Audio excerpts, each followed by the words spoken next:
Hi. Hope everyone is doing well.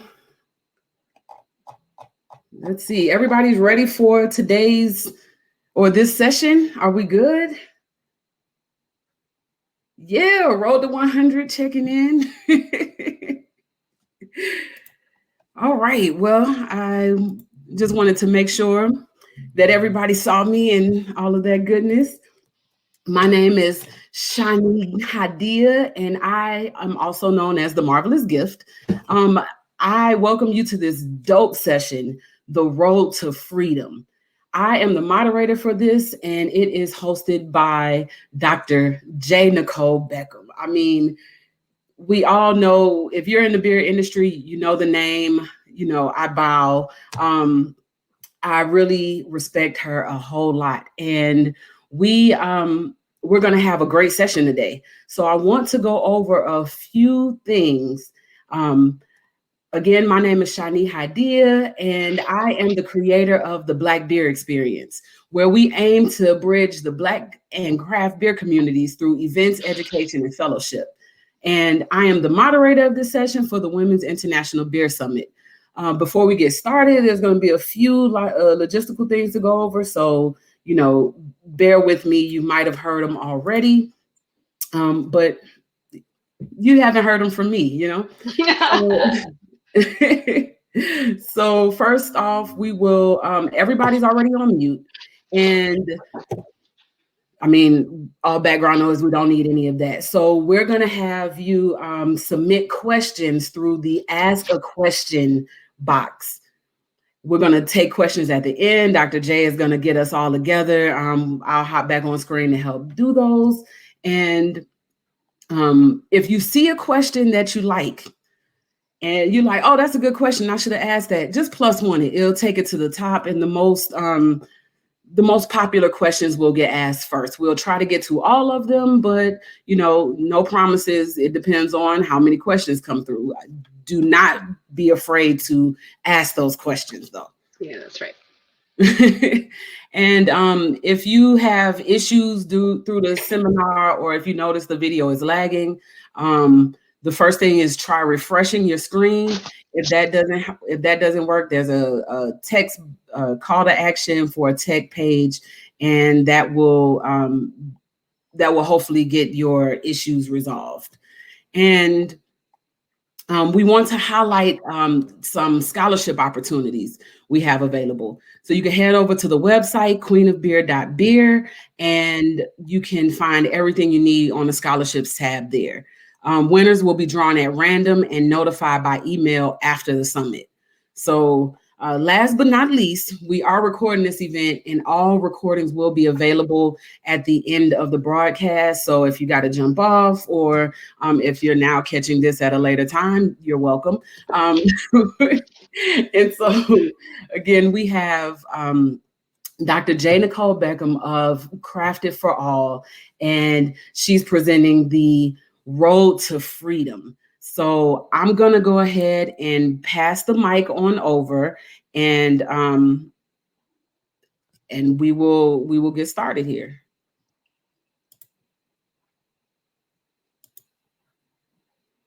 Hello, everyone. How are you? Wherever you are, it's been so cool to look through the chat and see where you all are checking in from. I actually want to start by pouring myself a little beverage. So if you got them, please pour yourself something, and we will start with a bit of a toast. All right. Let's see. There we go. That's a lovely pour. Thank you from my friends up in Maine, Allagash, for this serving. So cheers, everybody. Let's have a fantastic hour together. I'm so excited about having you all in my living room to talk to me today about freedom, which is the newest project that I've kind of put out into the world. But I'm going to do that thing where I'm going to get where I'm going to get, but we're going to go on a kind of long and windy road. And hopefully it's a fun road. So please do drop questions whenever you have them. I'm going to try to finish up early enough so we can just spend a good amount of time in Q&A and talking. And so with that, I will get started. I'm going to share my screen here so you all can see some things I have going on. And thank you for the compliment on my houseplants. I love them too. I think one of the things I love about beer, and in particular about craft beer, is that it kind of makes us all superheroes, right? We're all superheroes in beer, and there's a couple of reasons why. The first is because we all get to like activate the magic of our proximate senses, right?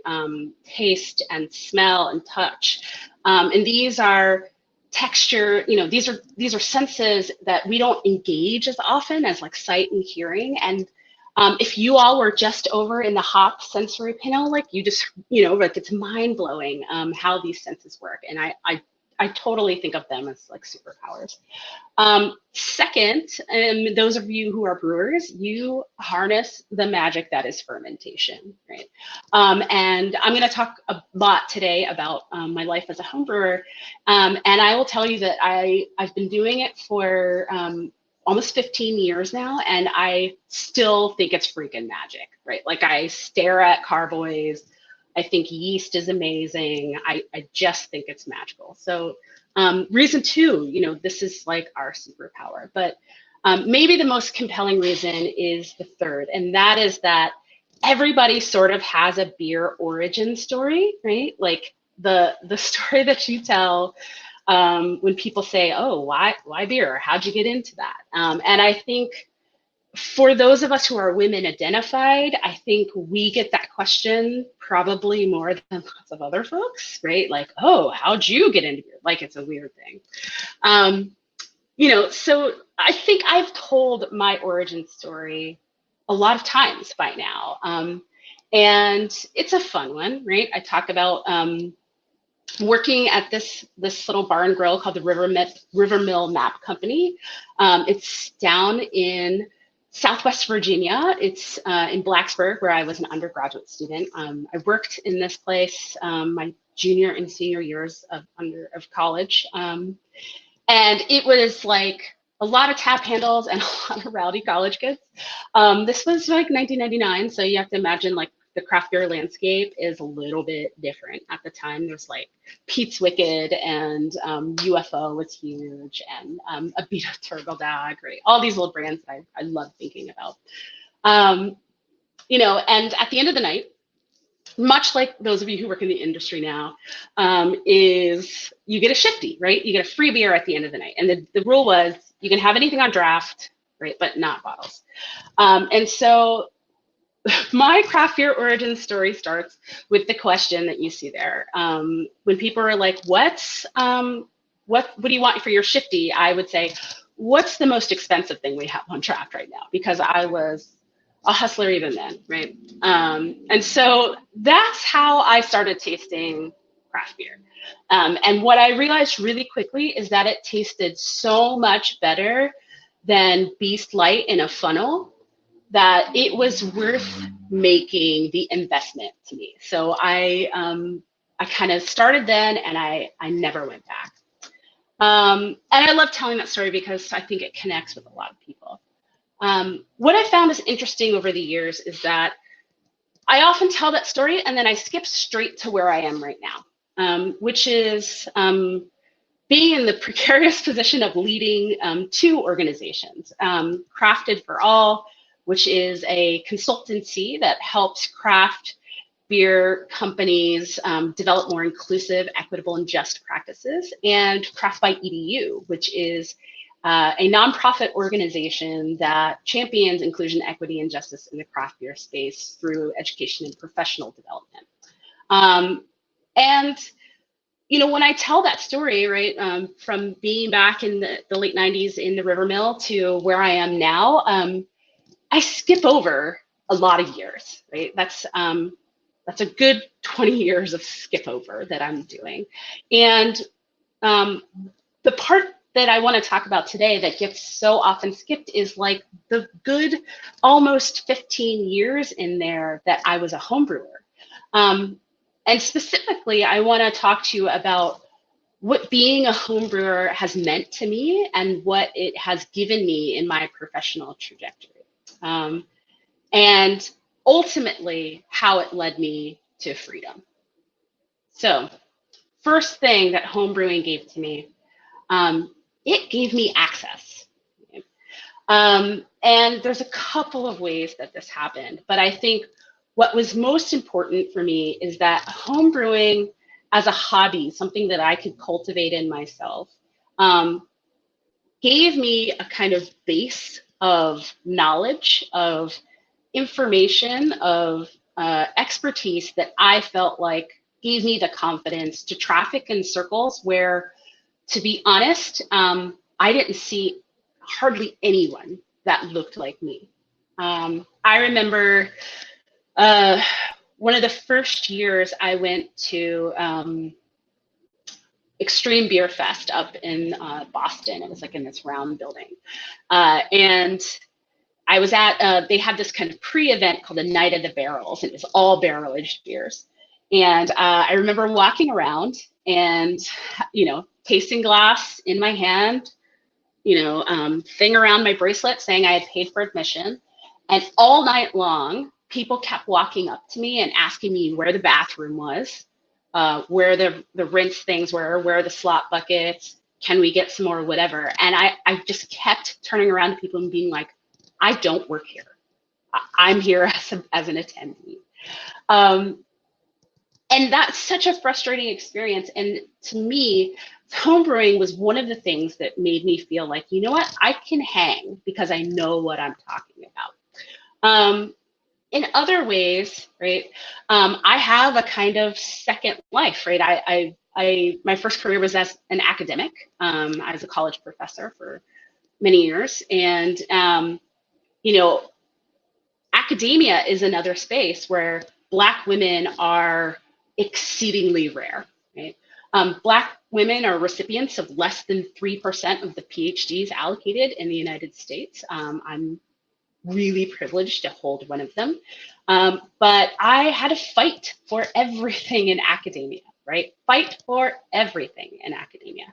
And interestingly, being a scholar who chose to research and study beer as her center of, as the center of her research program, I actually got to look at like other, fusty old white dudes in academia and say, nope, this is what I know, right? This is my expertise and you're not touching it, right? So it not only gave me access to like beer communities, it gave me access to my higher education community because it was a piece of knowledge that I could hold on to and I could be the center of.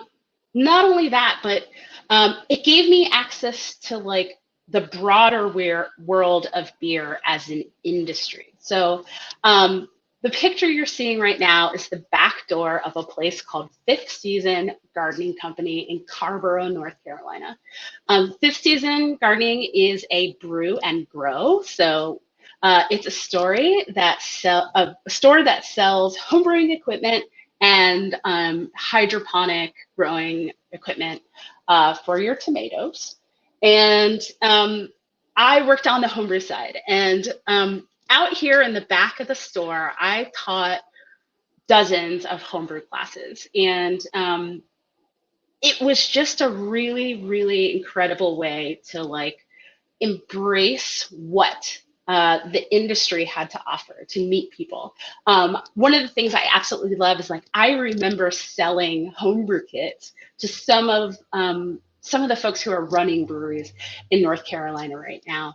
And that feels so awesome. So, homebrewing absolutely provided me access.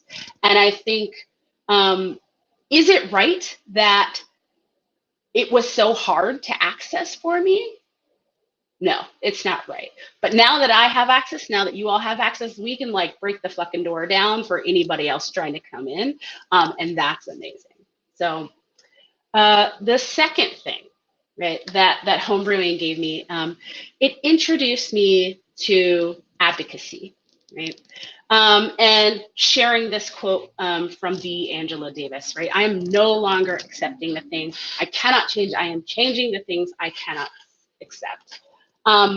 This is now my life. It's the profession that I've chosen, advocacy and activism. But it wasn't always, right? In fact, I was a person who liked being kind of tucked in the back in academia and not being out in front.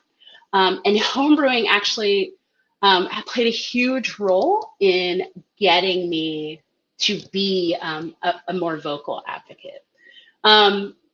So one of the first kind of major pieces of advocacy that I was invested in was building a small festival called Homebrew for Hunger. And it was really simple. We got a whole bunch of homebrewers together. We actually invited some commercial brewers in the area. We put on a little festival. You paid $20. Homebrewers, you could come and like taste anything the homebrewers had made. There was a little bit of a competition. There were some raffles. And we donated all the money to a local food bank, right? Really kind of simple concept. But it's the first time I really put myself out there like that. And it was amazing to see that people would line up for beer, right? We did this event several times, and it actually happened in multiple cities.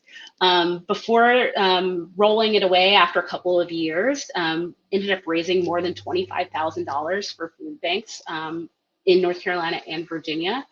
And it really like clicked for me. Like, beer can be a wedge, it can be a hammer, it can be a screwdriver, it can be a tool for fixing our society, right?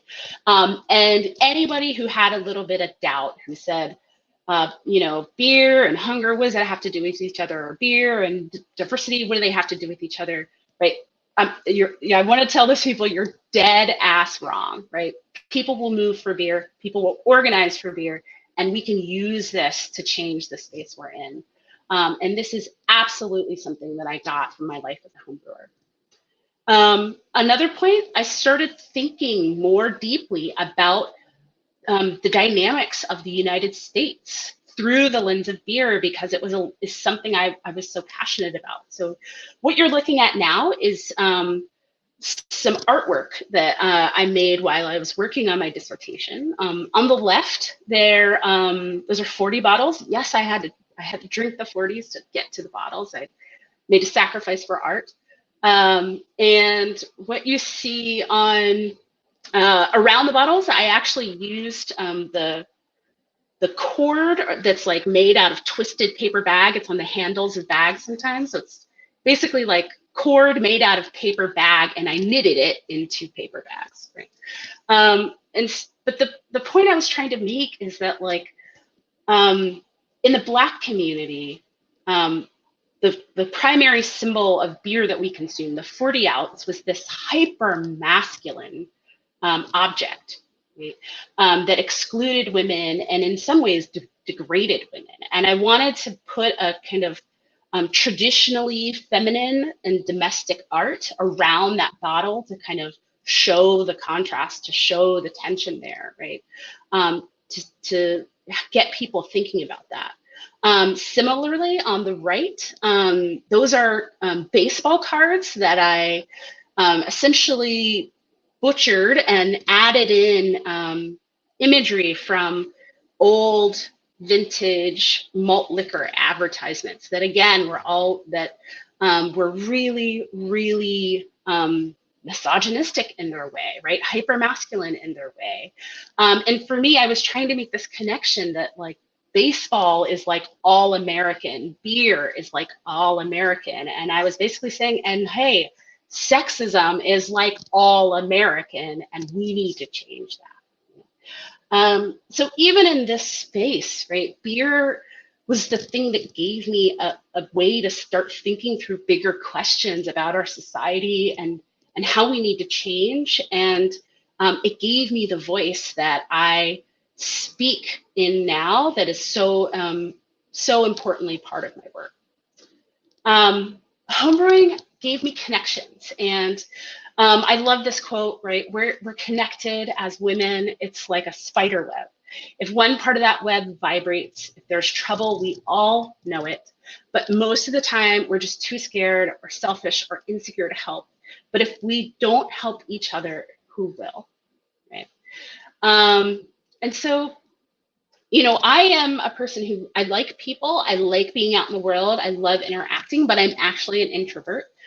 For me, introversion means that it's just an expenditure of energy. So I always tell people, like, I love hanging out with you, but I got to rest afterward because I got to refill my buckets. I need my J time. And I was often like scared to reach out to other people and make connections. And I found that homebrewing was a way that I could connect with other people. So this was a super amazing time I got to have. On the cover of this Blue Ridge Life magazine, you'll see me, and on the left, that's the Reverend Marion. I call her Right Rev Marion. She's the she's a priest at Grace Episcopal Church in Massey's Mill, Virginia. And what you're seeing a picture of is I basically helped them start their church start a homebrew club. We were actually brewing a brown ale for the bishop. The bishop was coming to visit, so we were brewing a high gravity brown ale for the bishop because apparently he likes his beer.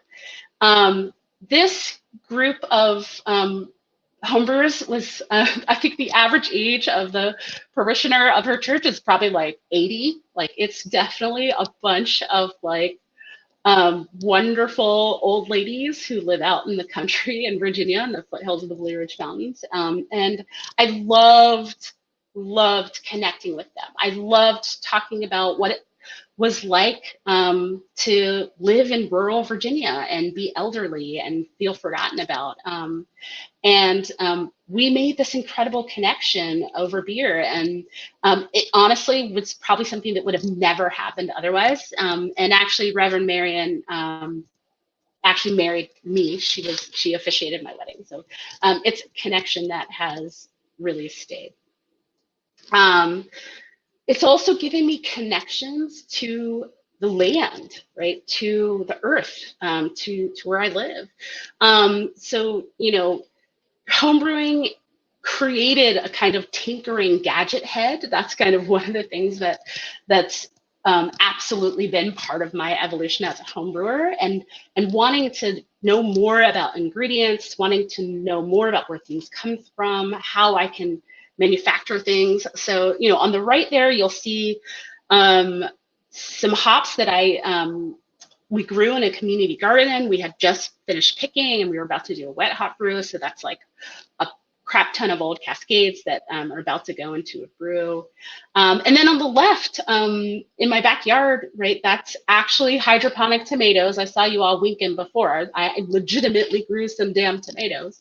And, you know, that building that hydroponic setup was something that I felt enabled to do because I'd been tinkering with my homebrew setup for so long and just had developed a sense of kind of, you know, make it work engineering that homebrewers often do, you know. So, you know, not just connections to people I wouldn't be connected with otherwise, but also connections to myself as a maker and to ingredients to the land. And then lastly, of course, connections to those who I hold dearest. So this is my wedding. And on the right, you'll see this 4-tap self-dispenser that we built. There's a jockey box behind there that I also made. I brewed all the beer and a cider for my gluten intolerant friends for my wedding. And that is me and my beautiful wife during our first dance. And everyone makes fun of me because I did not put down my beer for our first dance. But so I always tell people, like, this is connection to like someone I love so much, and like something that I made, a hobby that's been such an important part of my life, was so so integrated into it. So you know, connections that way certainly as well. And then finally, I think being a homebrewer has given me problem solving, right? And again, Audre Lorde gives us this beautiful quote: when I dare to be powerful, to use my strength in the service of my vision, then it becomes less and less important whether I'm afraid, right? And man, I have been scared shitless in so many things that I do, have done over the past few years, and that I continue to do. But like, again, when you're powerful and you use your strength in the service of your vision, like your fear doesn't matter as much. And again, homebrewing has been such a part of cultivating this in me, because, I don't think it's a personality trait. I think it's a habit, right? And homebrewing was part of building that habit. So, homebrewing has always been like a complex problem for me, a complex problem that I love, right? Like, I'm a weirdo who likes puzzles, so it's like the best Rubik's Cube in the world. And my homebrew setup, my rig, has been like nearly 15 years of like makeshift engineering problem solving, right? So like from the left, you'd see my kitchen, this like very ridiculous attempt at a fly sparge, right? With like as many coolers and buckets as I could find. To on the right, our first kitchen kegerator, which is, if you come to my house, friends, you'll see our kegerator. It's called the Kitchen Beer. We keep a session on it all the time. So we figured if we were going to come over and we're going to end up hanging out and partying, we're all going to end up standing in the kitchen anyway, because I don't know, we just end up there. So we figured we might as well just put the kegerator in the kitchen. So, building the kegerator was part of this, right? I mentioned there was a jockey box at the wedding, right? So this was my jockey box build, and it was like finding this soda stream thing and like buying a cooler from the Target and getting some tap handles, right? To like what has happened over the years. I may have a little bit of extra cooperage in my basement, but I can't say no to a cheap corny keg if I find one. And if you got an extra refrigerator coming around, I probably will come get it and paint it with chalkboard paint so I can ferment stuff in it. But this stuff is nothing's been like I bought off the shelf, right? Nothing has been the kind of all out setup. It's literally just been like chasing down stuff on Craigslist, cobbling things together. Couple years ago, right, building from scratch my own electronic control panel for my brewery. I learned a lot about electricity throughout this process, but for some reason, right, because it was in the service of my vision as a home brewer, I was more fearless than I was, than I would have been otherwise. And I learned a ton. So this is my homebrew setup now, right? It is such a labor of love. There are pieces of it that are more than a decade old. There are pieces of it that are pretty new. I don't have those chickens anymore, unfortunately, but they used to love brew day, right? So, I think a lot of people like come for brew day and go, holy crap, this is amazing. But I'm like, no, you don't understand that this has been years and years of like digging through other people's trash and making it work, right? Problem solving. So, that's something that I love, right? And I feel so grateful that I can bring to the work of what I'm doing now. So what's in future, right? I just started this in my backyard in February. It's the biggest, most ambitious thing that I have ever tried to build. On the left, you can see that was week 1. And on the right, you can see that's where I am as of like last week, basically. This is my office. It's my backyard office. It's gonna be the headquarters for Craft by EDU and for Crafted for All. In that part where the stairs go, that's a little outdoor, that's a deck, that is permanently going to be my home brewery. The plants you see in front, I've got a couple grapes that I'm growing. I've got some nectarines and figs I'm growing, and I'm just like bonkers excited to have everything up and start brewing again and working with some like agricultural products that I grow in my yard. And one of the most, for me, the most fulfilling thing is that like homebrewing has been such a central part of me realizing this vision of what I want for my life and how I want it to live. So that's the kind of lost 15 to 20 years between the way I have told the story between drinking beer in Southwest Virginia as an undergraduate student and where I am now. And it brought me to this last question, right, which is community. And this one has always been interesting for me because when I think about my life as a homebrewer and I think about myself in this trajectory, I actually have never had a community of homebrewers. And this is not for lack of trying. I've gone to homebrew club meetings in every place I've ever lived. I've sought people out. I've kind of been like, where's the club? And I've showed up for club meetings and it's been awful, right? I've felt marginalized, excluded, unwelcome, sometimes even hostility, right?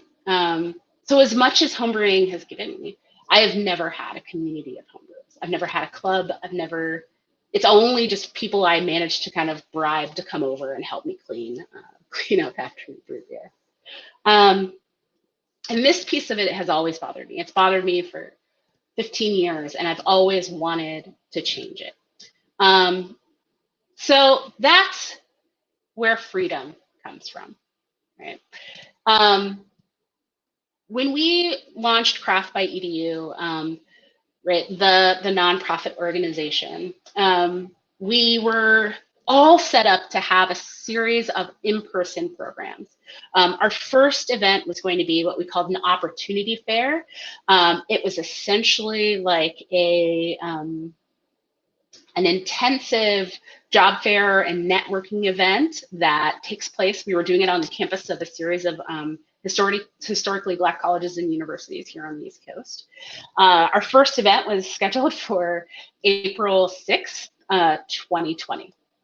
Okay. So much work went into creating these events, so much networking, and then we had to call it, right, because of COVID-19, as my friend in Idol, Julia Hurd said earlier today, fuck COVID. So we had to rethink, what do we want to do? What do we want to make these things virtual? Do we want to do some different programming? And ultimately, we decided not to make it virtual. And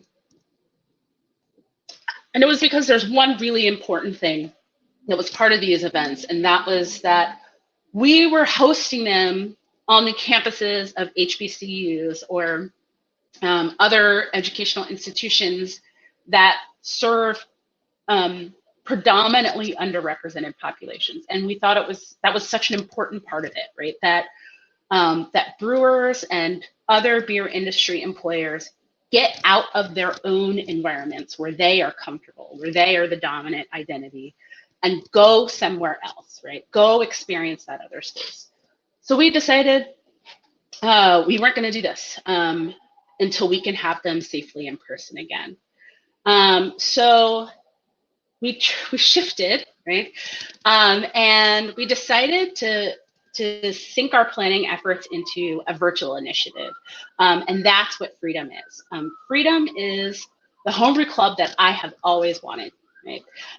It is a virtual homebrew club. Freedom stands for Fermenting Respect and Equity Every Day is our mission.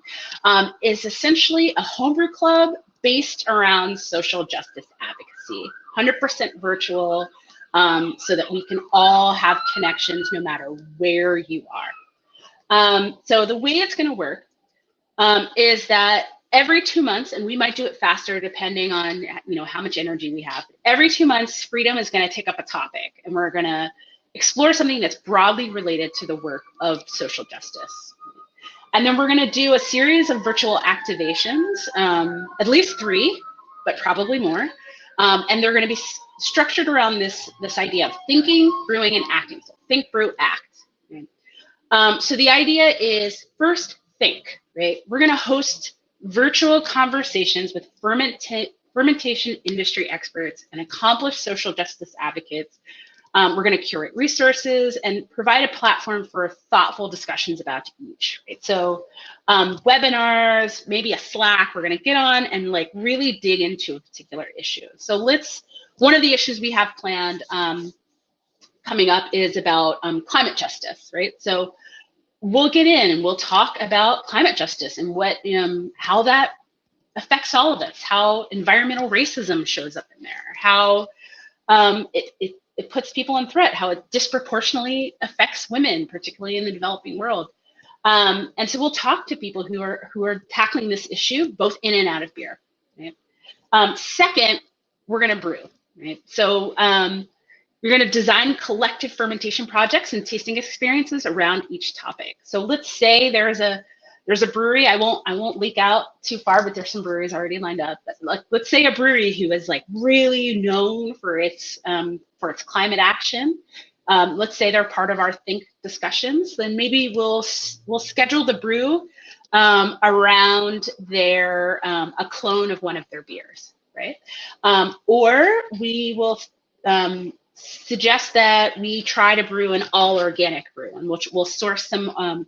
Collectively source some organic materials and brew that.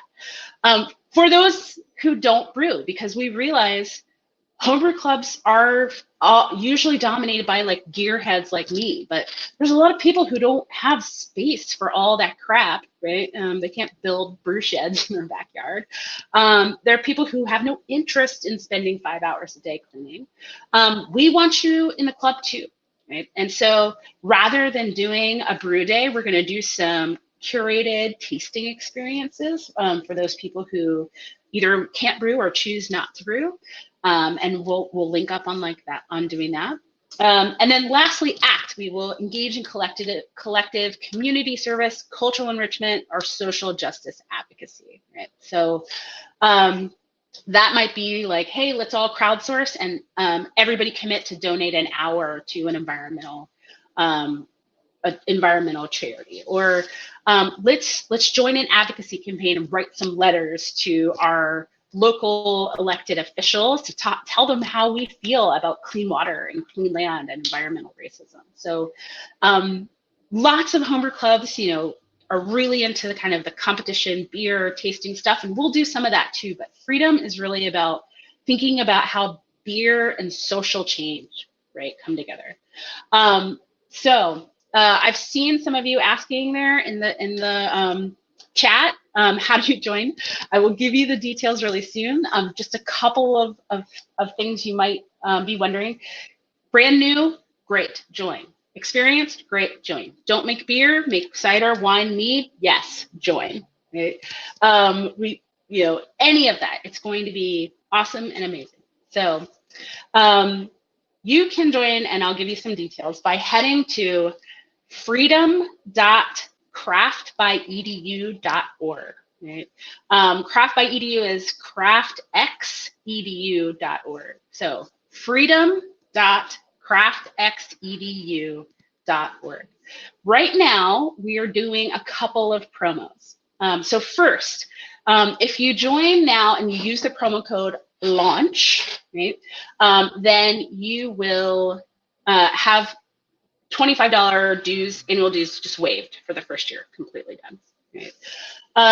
Second, and this is something that I'm super excited to do, if you join Freedom and then send an email to freedom@craftxedu with the password, secret code, Shiro, right, I will enter you to win a drawing for one of 5 deluxe equipment kits that we're giving away free.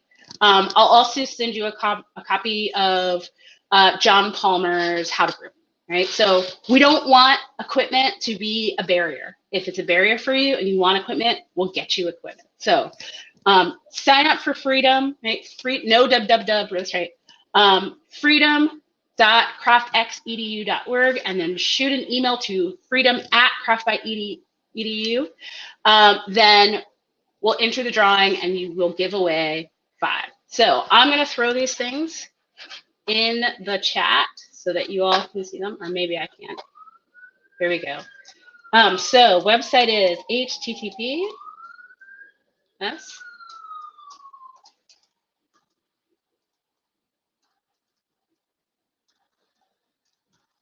All right, sending you the website right there. And then the email.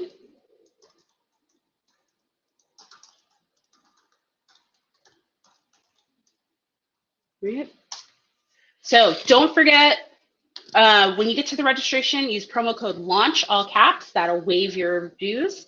And then shoot me an email at that email address with that password, Shiro, if you want to be entered to win a deluxe homebrew starting kit or a deluxe winemaking starting kit. We can do that too if you'd rather make wine. So hopefully we've got a couple of minutes for questions if you all have them. It's been so much fun. I hope you can tell how much I'm enjoying for myself. So much fun to do this. And I'm kind of can't wait to ask your questions. Yeah, I was trying to get the information for myself too. So we'll make sure that gets sent out to all of the attendees as well.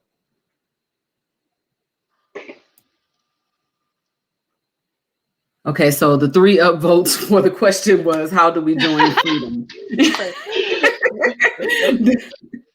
Is everybody good on that? We understand.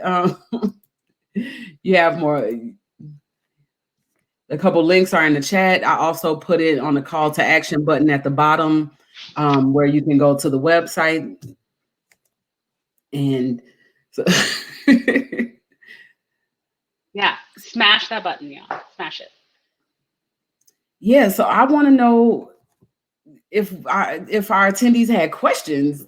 Nobody really put anything in the poll, but you got a lot of positive feedback about your plants. And you started a conversation when you would mention something about weed and beer or whatever. The chat went crazy. Yeah, well, Okay. those of you who are watching the nose, Virginia, right, is legalizing as of July 1. So adding Virginia to my list of states to visit soon. Come visit. So my agricultural knowledge will come in handy there. So let's see. Looks like there are questions. Yeah, we do have some questions now. I'm spearheading D&I initiatives at my commercial brewery, and I feel overwhelmed. Any advice? And this is from Emily with 3 upvotes. So a couple people. Yeah, yeah, Emily, I feel you. So a couple of things. I think if you're thinking about DE&I, not just as like, oh, I'm just starting, and you're thinking about this as like, I want this to be lasting, sustainable change for my brewery, right? This isn't window dressing. This isn't, just responding to a moment, right? I want lasting change. Then in order to make sure that change is gonna stick, you need to make sure it's connected to the overall goals of the business, right? So that when people look at the overall goals of the business and they look at DE&I and they say, oh yeah, these 2 things, right, peas and carrots, they serve each other, right? Otherwise, when something has to give, the DE&I is going to have to give, right? It happens over and over again. So make sure that whatever you are proposing is aligned with both the goals of your business and the culture of your business. And that means editing. It means thinking about what you can do and what you cannot do. Set boundaries for yourself, because I know better than anyone that like this work sprawls, right? It feels weird and sometimes awful to say, I'm going to address this and not this, but you need to like be disciplined and put a scope around what you're doing and try to execute what you're doing there. Also, like just be very clear and honest with yourself and the colleagues who are doing this about what about the DE&I work you feel empowered and capable of doing. For some people, it's just education and cultural enrichment. For some people, we can reevaluate this business's policies and determine that, they're inclusive or not, right? Or they might be like, we want to just do one specific thing, like redesign our onboarding, right? So, this is, it's a hard decision to make, but I think it's an important decision to make, and it'll help you kind of make progress, so you'll get momentum, so that feeling of overwhelm will be a little less crazy. Let's see. And yeah, and I just want to add there that there's everybody, I know you're doing it, but everybody's involved in D&I in the company. So you shouldn't feel alone in it. It's a part of the culture. So sorry, I just wanted to throw it out there. Can we expand impact by then taking the social justice discussions to our homebrew clubs after? Yeah, absolutely. And I don't see why not. I've always wondered, like, why social media, why homebrew clubs aren't a space where this types of work like happens, right? Like, of course, right? Like, it seems like almost a natural place for these conversations to happen. And unfortunately, I think in a lot of ways, the kind of standard homebrew club, what people expect, just hasn't made space for these types of conversations, haven't embraced it. Now, there are pioneers out there who are absolutely doing this work, making the connection between STEM, between brewing, between social justice, between all these things. This is not to say, like, this isn't new. But what we're hoping to do is just make something that a lot of people can access and help folks overcome barriers. I mean, just say, like, someone was just talking about international folks, like, cost of equipment, cost of BJCP, all of that stuff is expensive. And that's exactly one of the things we want to do, is try to erase those types of barriers. So, like, you need a kit, let's get you a kit. Let's try to find ways to kind of bring people in and get them back in. So, and yes, in the chat, someone said, send me the email with the keyword Shiro. That's really just like proof that you came to the conference, and we'll get you in the drawing for those 5 kits. Okay, thanks, Megan, because Megan coming through, and hey, everybody who's making sure that everyone gets connected to the Freedom Homebrew Club. I really, I appreciate you, and so does Dr. J.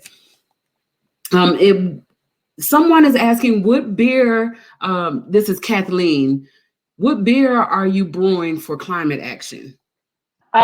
We don't know yet. We're confirming, we're going to confirm some options soon.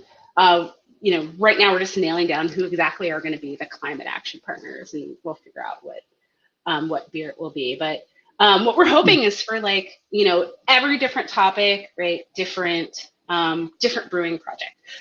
We're thinking about hunger and food waste as a future topic, and we're going to look at, like, a food waste beer, right? Like, do you have some extra bread that we can work with? Do you have some extra agricultural product that we can do with? Like, how can we think about minimizing food waste by incorporating it into a fermentation project?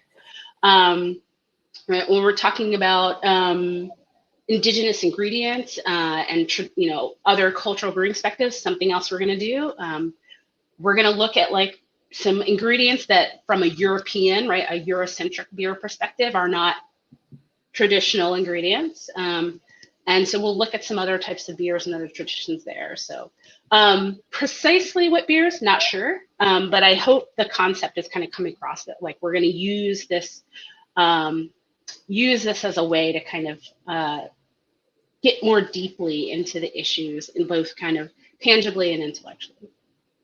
Kathleen added another comment, and she was saying hazy. I think she's trying to let you know something. And you don't know how I feel about hazy. That other question about impact. Feelings about hazy.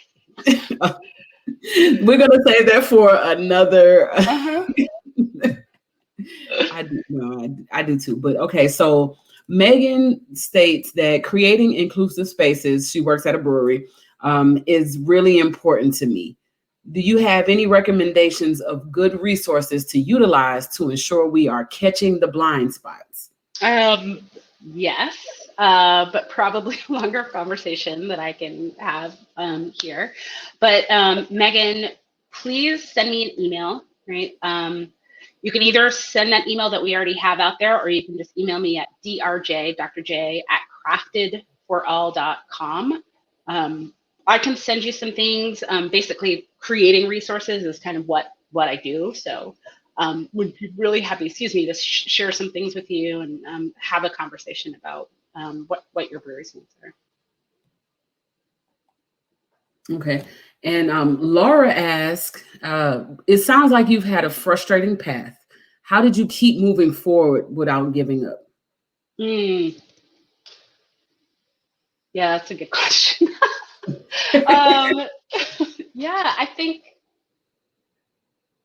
I'm honestly going to throw it to my parents. Right? Okay. I think,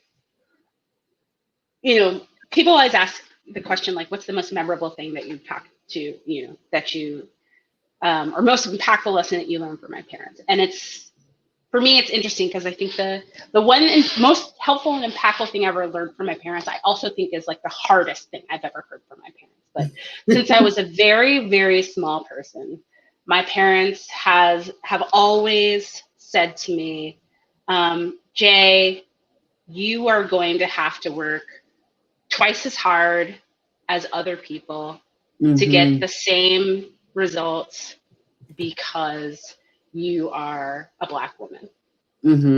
Like, that's been something they've like just drilled into me. And they've always just said, like, it's not fair, right? Like, they just start there, right? It's not fair, it's not right. But you could either spend time sitting with that, or you can just keep going, And I think just having them behind me, like instilling that tough reality in me from the outset was just really helpful. That'll do it. A lot of us get that same conversation. We know that all too well. Let's see. What is the next one here? And we have a couple more minutes, so I think we can get in at least 2 questions. How can we, as a homebrew club, encourage and welcome underrepresented communities? I think for me, it's a similar answer, but it's basically like you need to think about what barriers people are experiencing in order to remove those barriers as best you can, right? So that people will take a chance on you. You have to be proactively welcoming. And so, I think about it in a couple of ways. Another consultant that I have talked with a lot in the past said, there's a difference between being invited to the dance and being invited to dance. Oh, that's a good one. And I feel like lots of times I've been invited to the dance, right? They're like, oh, you could come in, right? And then I just like stand on the wall, like, right? Waiting for somebody to invite me to dance. So I think one thing is, if you're going to invite people to the dance, make sure you're ready to get down, right? That you're ready to invite them to dance. And I think other things are just really anticipating the barriers people may feel, and one might be, nobody here looks like me, right? And you have to be welcoming enough to help people overcome that. I know a lot of times I've been invited to homebrew clubs meetings and they're just like, oh, it's at Bob's house. And I'm like, who the hell's Bob? Like, I'm not rolling up to Bob's house at 8:00 at night on Sunday. Like, I don't know Bob, Yeah. And the fact that like nobody anticipated that might be a challenging thing for a woman on her own, for me is just kind of like, you have to anticipate what some of these, even just practical barriers might be in order to make sure that people feel welcome. That is great answer there. Especially that happens in Nashville, where they have us, they have them at the house a lot. And I'm like, me by myself riding out to the country, outskirts of Nashville at that. I don't know. Yeah, As a dark 30s. woman and a No! Black woman, it's just it's a lot of stress. Right. How did you find the courage, to jump out of academia and start your own beer passion? And start on your beer passion. I'm in the last year of my PhD and hate the toxic bureaucracy and politics that exist in higher education, but I feel stuck because of the amount of time and money I have committed. That's Lorelei. That's a whole lot of money. Friend, ooh, yeah, it was a lot of tears. It was a lot of conversations. It was a lot of meetings with my family. Yeah, it's a thing. I wrote about it. I have a long piece of Quitlet. That's what academics leaving academia write, Quitlet, out there in the world. And it was hard. I left right before I went up for tenure, and I probably was going to get it. So I was 6 figures in debt-wise. Not afraid to share that. That's how much it costs a person without generational wealth to get a damn PhD. Ooh, right? Come on, Biden. You have to borrow. But I just kind of hit this point where I don't know, I couldn't take it anymore. I remember I was in Denver at CBC. I sat down and finally got together with Maureen Ogle. If you all are beer history nerds, you know that Maureen wrote Ambitious Brew, History of American Brewing. She's long been a hero and idol to me, and I finally got to sit down and talk with Maureen.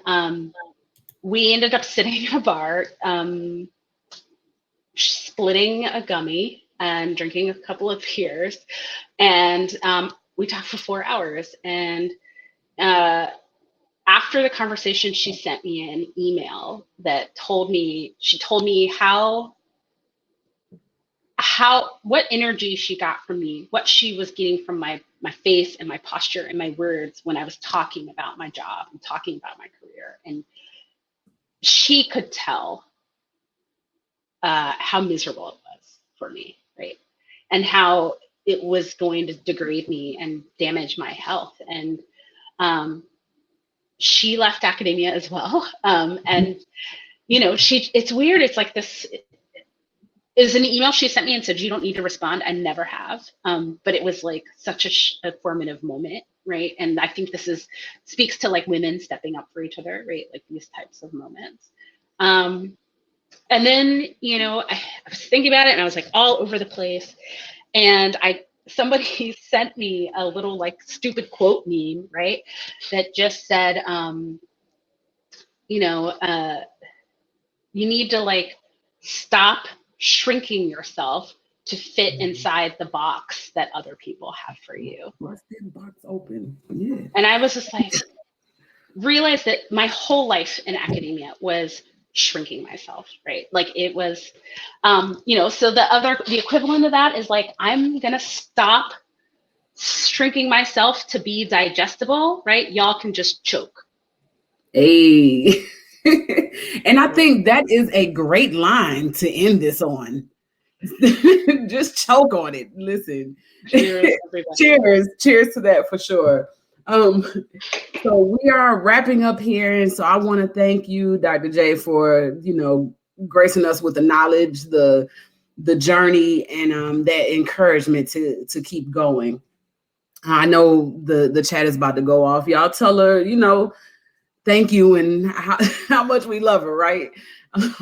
So we want to, thank you for presenting. And just a reminder that this event is recorded and will be available for replay after the live broadcast at the same link. You can also download, this presentation was actually just a lot of pictures, so it wouldn't really tell a story unless you want pictures of my stuff, you can have my unless you want pictures. I mean, I want to see the pictures of the office and the plants and all of that, your garden that you're growing. So it's going to be, I'm looking forward to following along with that. But again, You can follow myself at the Black Beer Experience. Also find me at the blackbeerexperience.com and on Facebook, the Black Beer Experience everywhere. And Dr. Jack, could you just drop your socials again for the people so they can follow you and get connected? Yeah, sure. So for anything about the nonprofit and about the Freedom Homebrew Club, follow Craft by EDU. It's Craft by, spelled out BY EDU. That's on Insta, Facebook, Twitter, and LinkedIn. Or Crafted for All, written out, again, Crafted for All. That's same for platforms. Just depends on what hat I'm wearing that day. You can connect. And then if you just want to see me like where I scream about sports and post pictures of my garden, follow me on Twitter at JNIKOLBECKHAM. And that's J Nicole Beckham. So. All right. Well, thank you again. And y'all have a great day. See y'all in the next session. Peace. Bye.